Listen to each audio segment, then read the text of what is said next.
I'm joined now by the performers portraying four musical legends in a show based on an iconic studio photograph and album. Alex Burnette, who plays Jerry Lee Lewis. Welcome, Alex. Hi there.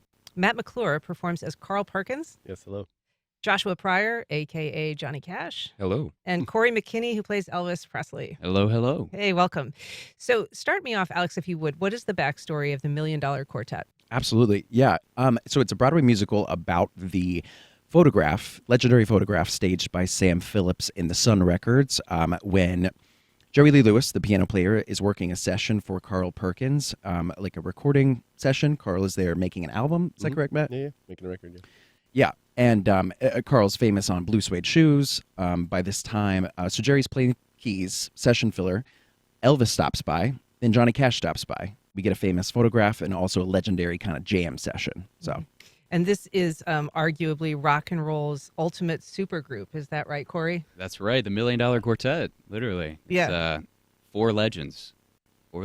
King Elvis, Johnny Cash, Jerry Lee, and Carl Perkins. And the original supergroup. Literally. They just have a jam session, the original recording. It's just so fun. They're all just being goofballs, hanging around, and they're just spontaneous stuff recording. And Josh, I want to ask you, because you play Johnny Cash, and there's been some questions. Was Cash really there? Did he really perform? He's in the photo, obviously, but there was some, question as to whether he was really a participant.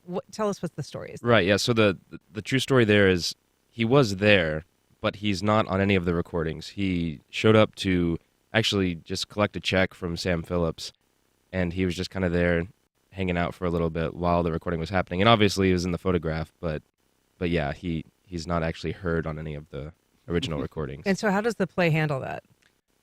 It doesn't really. We just Johnny's just there singing along with the guys the whole time. So Okay, and Matt, you perform as Carl Perkins.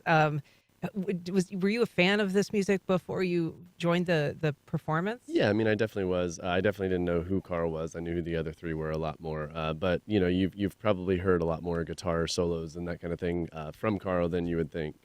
He traveled with Johnny Cash a lot, playing as his guitarist. But yeah, I fell in love with the music at a young age. I was brought up with it, and so to be able to just perform it live, we do perform all the songs live. In the show is just a lot of fun, and watching the audience, watching that generation be able to hear their music live again is amazing.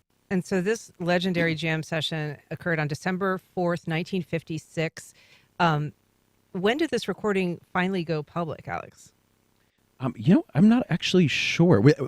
There's a couple different releases of the tapes, I think, that Phillips kind of started releasing in different, chunks for publicity. I mean, I think it's been out for a bit. Yeah. You can listen to the whole thing on YouTube and that kind of thing. But I'm sure it became more relevant as the Broadway cast came out in the early 2000s. What is it about that music that you think holds up today and is still relevant to people?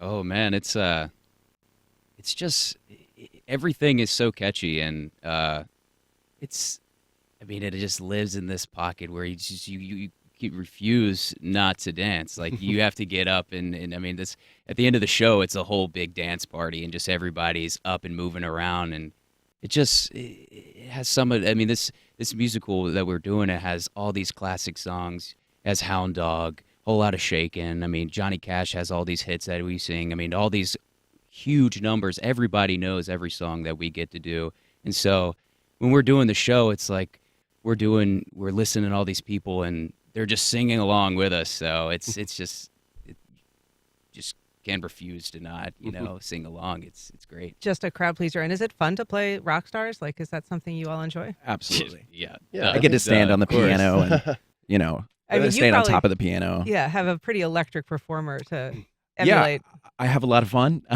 It's a great time. Jerry Lee's this, he's famously very chaotic in his live performances, so it's and great his personal life. Yeah, of course. Yeah, and this one's fun because you get to see all of them before they were stars. This is them up and coming, and so it's a bit of a different group than people would expect. You get to hear about their past story, their history, that kind of thing. Well, performances of the $1 Million Quartet start Thursday and run through February. Fellas, thanks for joining us. Thank you so much. Break Thank a you. leg. Thank you. Thank you.